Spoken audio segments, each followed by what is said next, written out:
The best part of being a twin is that I can get in a lot of trouble and then just say, I'm Jonathan, and then he takes the blame for it. No, I love that, as a twin, from growing up, I had a built-in best friend. Jonathan and I were inseparable, sort of like attached at the hip. We would create our own adventures. We would be out. We grew up on a ranch, so we had this property that was backed onto the forestry, so we would go and build forts, which was kind of funny. We would build these forts and then we would booby trap them in case anybody ever tried to break into our fort and steal our stuff.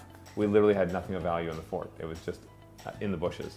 This is gross, but we did this. In our forts, we would also have, in case someone did break in, we wanted to distract them so they didn't know where the really valuable stuff is. But we would put a little cup, it was like a red Solo cup, and we had some like sparkly stuff on it. So people would think, oh, the jewels are in this cup. And they'd put their hand up there to reach into the cup to see what it is, and it was dog poop. I'd say the hardest part of being a twin is that a lot of people just look at you as one person.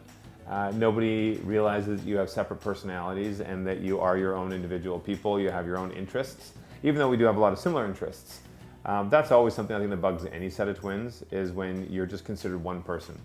Or at Christmas when you were a kid and everyone would just give you one gift to share. Who wants to share a gift? Come on.